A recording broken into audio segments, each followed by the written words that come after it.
Alhamdulillahirabbil alamin. Alhamdulillahilladzi lahu ma fis samawati wa ma fil ardh wa lahul hamdu fil akhirah wa huwal hakimul khabir. Asyhadu an la ilaha illallah wahdahu la syarikalah wa asyhadu anna Muhammadan abduhu wa rasuluh.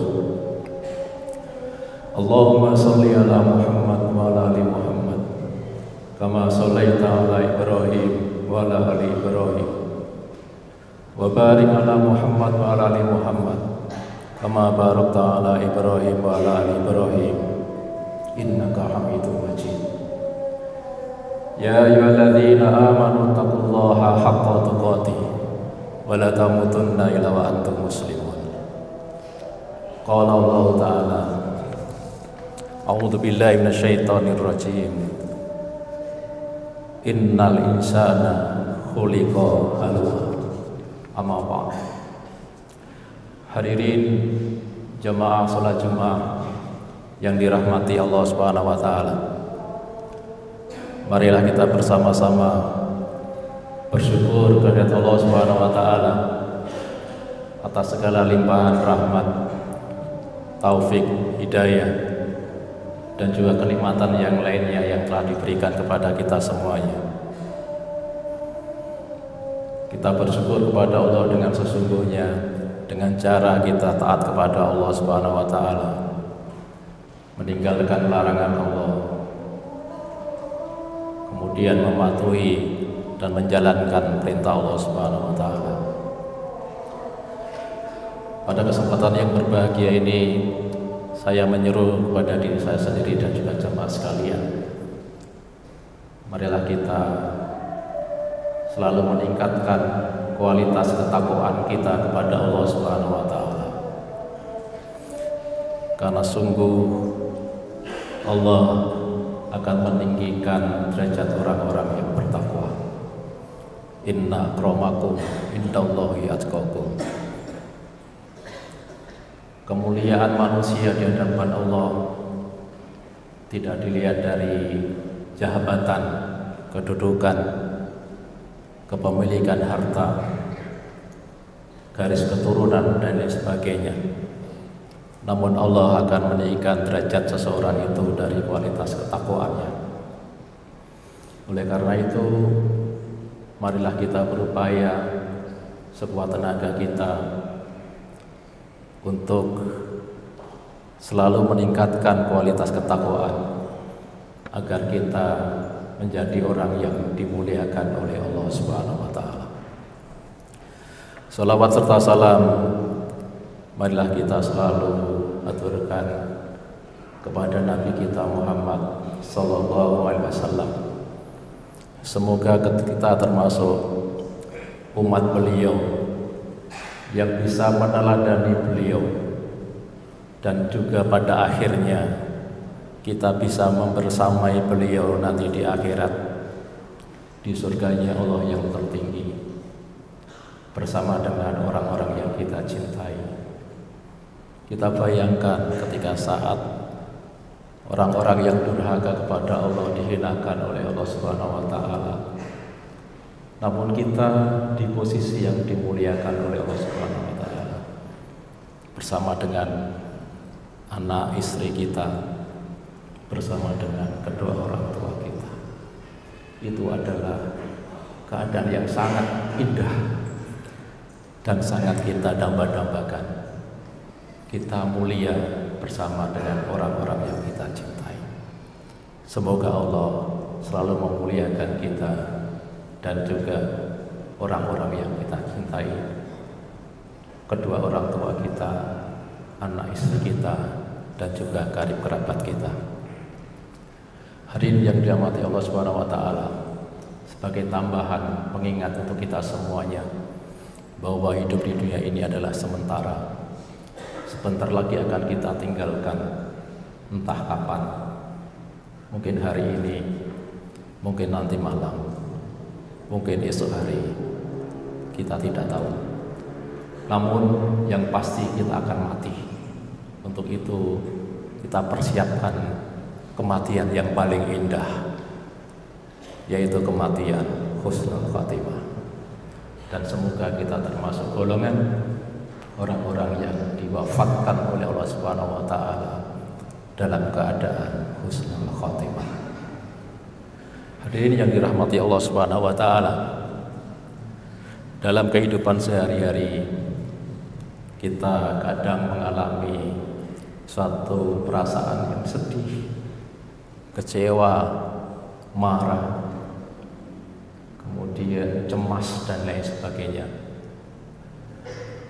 yang mungkin itu disebabkan oleh satu peristiwa yang tidak kita sukai, suatu peristiwa yang kita benci, suatu peristiwa yang tidak mengenakan untuk kita semuanya. Dan insya Allah semua yang hadir pernah mengalami itu. Mungkin kita kehilangan harta, mungkin kita kehilangan pekerjaan, atau mungkin kita kehilangan seseorang yang kita cintai. Kita akan kehilangan kedua orang tua kita. Suatu saat kita boleh jadi akan kehilangan pasangan kita yang kita cintai. Suatu ketika boleh jadi kita akan kehilangan anak kita. Dan itu semuanya adalah ketetapan Allah yang tidak bisa kita hindari. Kematian adalah sebuah kepastian. Hadirin yang dirahmati Allah Subhanahu wa taala, dari berbagai peristiwa yang mungkin buruk, jelek atau bagaimana, itu ada berbagai orang memberikan tanggapan dengan kondisi tertentu. Ada yang kecewa, marah, kemudian ada yang menyalahkan dirinya sendiri, kemudian pada akhirnya ada yang bunuh diri. Beberapa waktu yang lalu kita dengar kabar seorang mahasiswa bunuh diri. Ada yang kemudian dia melakukan kriminalitas, mungkin karena dia terjepit ekonomi, kemudian dia buntu pikirannya, kemudian dia melakukan kriminal, melakukan pembunuhan, penjamretan, perampokan, pencurian dan lain sebagainya. Itu adalah keadaan yang kita lihat dalam kehidupan sehari-hari kita melalui berita, media elektronik maupun media yang lainnya. Hadirin yang dirahmati Allah Subhanahu wa taala, satu hal yang harus kita pahami dan kita yakini bahwa Allah itu adalah zat yang maha baik. Allah itu adalah zat yang maha bijaksana. Allah itu adalah zat yang maha adil. Allah itu adalah zat yang memahami makhluknya, termasuk memahami diri kita sendiri, diri kita yang boleh jadi kita sendiri tidak memahami diri kita sendiri. Sesungguhnya saya ini siapa dan harus bagaimana, kedudukannya apa. Kadang-kadang manusia tidak paham dengan dirinya sendiri, namun Allah memahami sekecil apapun dari apa yang terdapat pada diri kita. Hadirin yang dirahmati Allah Subhanahu wa taala, Allah itu tidak akan memberikan keburukan kepada makhluknya. Allah itu tidak akan memberikan kejelekan kepada makhluknya. Hanya saja kemudian karena makhluknya tidak paham, maka kemudian dia merasa terzalimi, merasa disakiti dan lain sebagainya. Hadirin yang dirahmati Allah, apapun yang sudah terjadi pada diri kita adalah ketetapan Allah yang mengandung kebaikan pasti. Walaupun itu yang kita rasakan adalah keburukan. Namun kalau itu sudah ketetapan Allah, maka itu adalah kebaikan. Kalau kita paham, kalau kita bisa merenungkan, kemudian bisa mengambil hikmah dari semua itu. Hal ini dikabarkan oleh Allah Subhanahu wa taala di surat An-Nisa ayat 19. Fa'asa an takrahu syai'a wa yaj'alallahu fihi khairan katsira. Yang artinya, mungkin kamu tidak menyukai sesuatu, padahal Allah menjadikan padanya kebaikan yang banyak. Jadi mungkin ada sesuatu yang tidak kita senangi, yang tidak kita sukai, mungkin kita merasa terhina. Justru di situ ada kebaikan yang banyak menurut Allah Subhanahu wa taala. Ada satu kisah nyata yang dapat kita ambil pelajarannya. Suatu ketika ada seseorang yang akan bepergian menggunakan pesawat yang paling pagi, dengan urusan yang sangat penting, sehingga kalau urusan itu tidak dilakukan maka dia akan mendapatkan kerugian yang besar. Biidznillah, atas izin Allah, dan itu merupakan ketetapan Allah. Ketika dia tidur, ternyata dia bangunnya kesiangan. Katakanlah pesawatnya harusnya jam 6, dia bangunnya sudah jam 5. Ketika bangun, dia terkejut. Saya pasti ketinggalan pesawat. Kemudian dia tergesa-gesa, dan siapapun yang ada di rumah diomeli. Istrinya diomeli, anaknya diomeli. Mengapa tidak membangunkan saya? Kalian kan tahu saya harus naik pesawat jam 6. Kemudian dia melakukan perjalanan, kondisi jalannya macet lagi. Semuanya orang yang menutupi jalan dia itu, menghalangi jalan dia, diumpat habis-habisan. Bel klakson mobil itu selalu dibunyikan. Karena apa? Dia ingin mendapatkan jalan segera supaya sampai di bandara. Dan qadarullah, dia tertinggal pesawat. Siapapun diomeli, dan dia kecewa luar biasa. Karena apa? Dia akan mendapatkan kerugian besar karena tidak akan mengikuti acara di daerah lain. Kemudian dia pulang.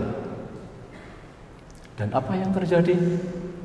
1 jam berikutnya, setelah dia itu mengumpat semua orang kenapa sehingga menyebabkan dia tertinggal pesawat, hanya 1 atau 2 jam dia mengatakan, alhamdulillah saya terlambat. Karena apa? Pesawat yang akan dia tumpangi ternyata kecelakaan. Ini satu bukti bahwa ketika kita tidak tahu apa yang akan terjadi, kita tidak tahu ilmunya, kemudian dia akan mengumpat, dia akan marah, sedih dan lain sebagainya. Namun hanya selang waktu 1 atau 2 jam ada berita pesawat yang akan dia tumpangi itu ternyata kecelakaan. Yang dulunya dia mengatakan umpatan itu, 1-2 jam berikutnya dia mengatakan alhamdulillah. Yang tadinya istrinya, anaknya dimarahi karena tidak membangunkan, dia kemudian mengucapkan terima kasih tidak membangunkan saya. Karena apa? Kalau saya dibangunkan tepat waktu sampai bandara ikut pesawat itu, maka mungkin saya menjadi salah satu daftar korban kecelakaan tersebut.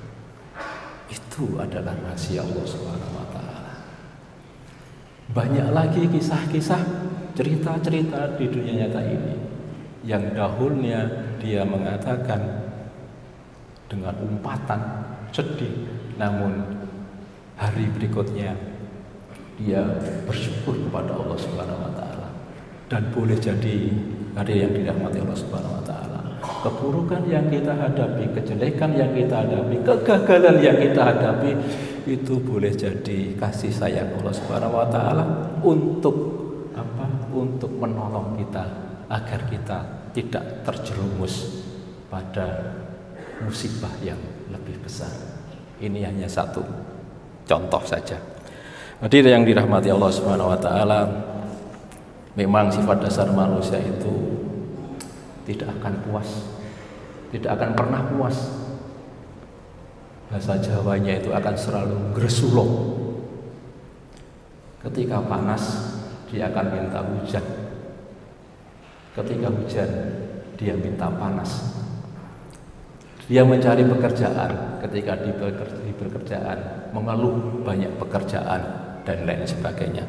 Karena memang sifat dasar manusia itu adalah suka mengeluh. Innal insana khuliqa halu'a. Artinya sesungguhnya manusia diciptakan bersifat keluh kesah, lagi kikir. Hadirin yang dirahmati Allah Subhanahu wa taala. Kemudian apa yang kita lakukan ketika kita menghadapi satu hal yang tidak kita sukai, yang tidak kita senangi? Yang pertama adalah kita lebih dekat dan lebih mengenal Allah Subhanahu wa taala. Dengan sekuat tenaga kita selalu berupaya untuk lebih dekat kepada Allah Subhanahu wa taala dengan memahami sifat-sifat Allah Subhanahu wa taala.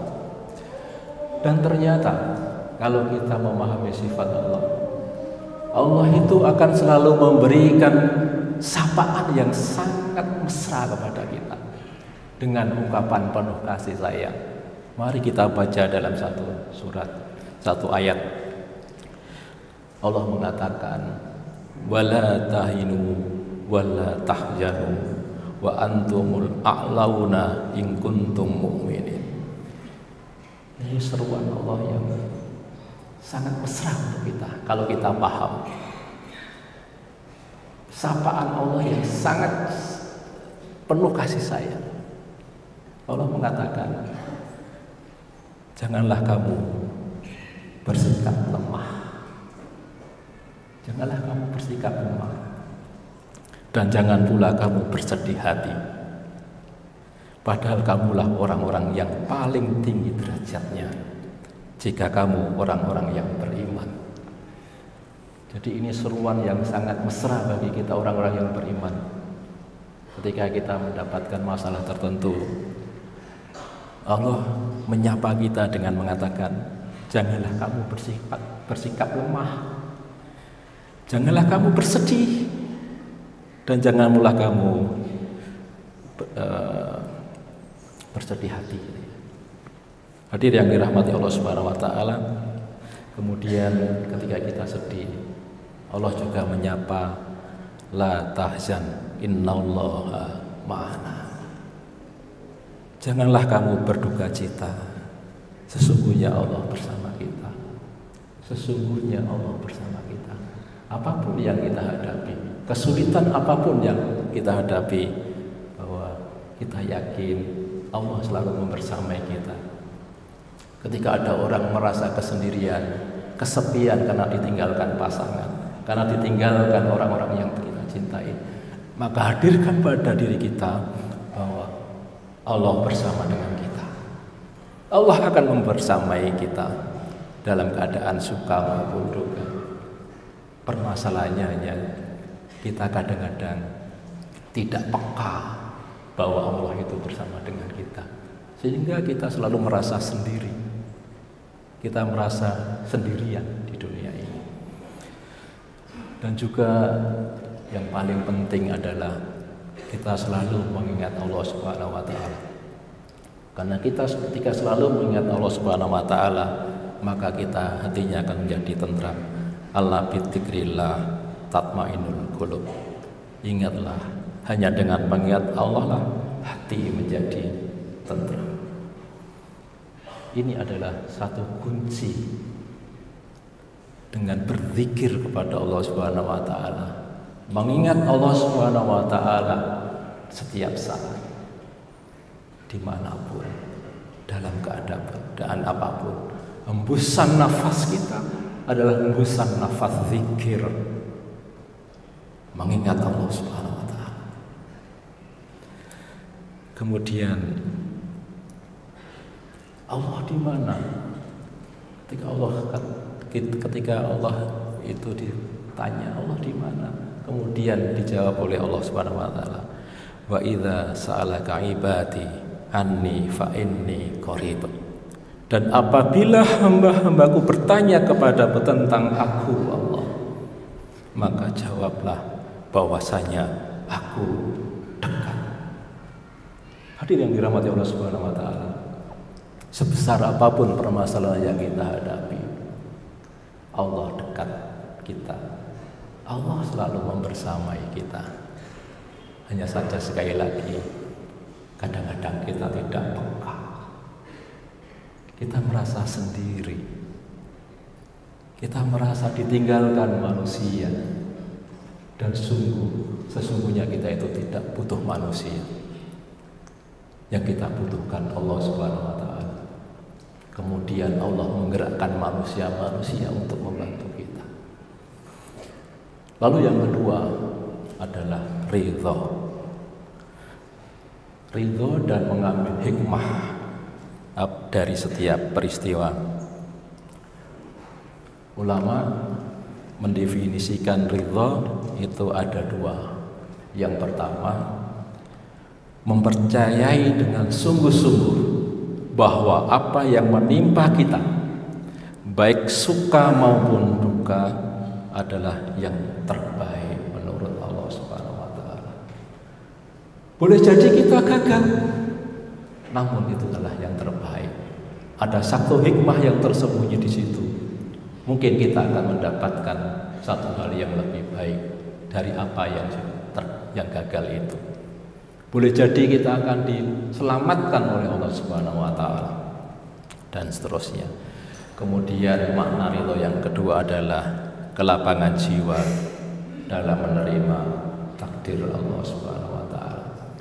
Yang sudah terjadi itu adalah takdir yang harus kita terima, yang harus kita hadapi, yang harus kita nikmati, yang harus kita jalani. Boleh jadi itu adalah jalan menuju kemuliaan. Boleh jadi itu jalan menuju keselamatan. Boleh jadi itu adalah petunjuk Allah agar kita nanti akan mendapatkan kesejahteraan fid dunya wal akhirah. Fastaghfiruhu innahu huwal ghafurur rahim.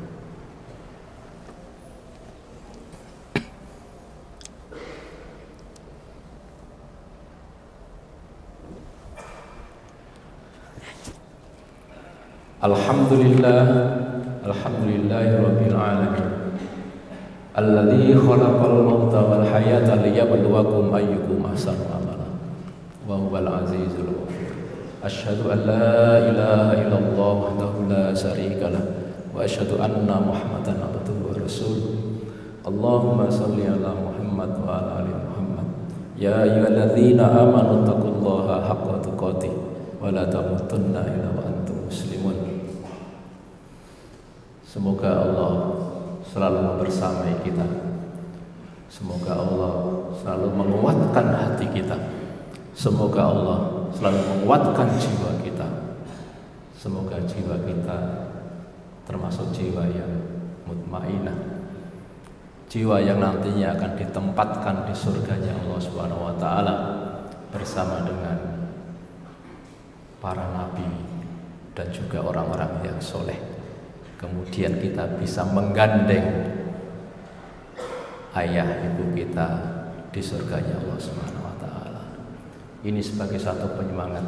Marilah kita bayangkan kita menggandeng ayah kita, menggandeng ibu kita, menuntun anak istri kita menuju keselamatan yang hakiki, menuju kebahagiaan yang hakiki, yaitu surganya Allah Subhanahu wa taala. Dan itu pasti adalah sesuatu yang sangat indah. Tentu saja itu harus kita perjuangkan. Tidak bisa kita santai-santai, namun itu harus diperjuangkan. Kalau ada azam, kalau ada tekad yang bulat, insya Allah Allah akan membersamai kita. Dan marilah kita berdoa kepada Allah Subhanahu wa taala. Semoga doa-doa kita dikabulkan oleh Allah Subhanahu wa taala dan dicatat sebagai amal kebaikan.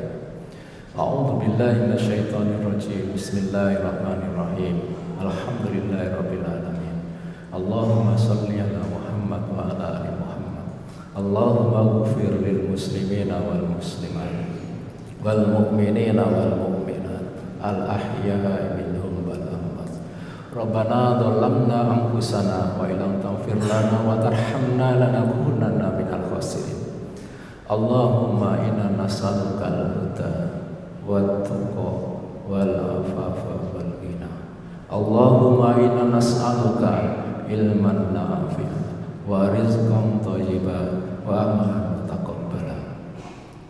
Allahumma ij'al auladana auladan shalihin hafidhina lil Qur'ani was sunnati faqaha fid din mubarakan hayatuhum fid dunya wal akhirah. Rabbana atina fid dunya hasanah wa fil akhirati hasanah wa qina adzabannar. Walhamdulillahi rabbil alamin. Wassallallahu ala sayyidina Muhammad. La ilaha illallah Muhammadun Rasulullah.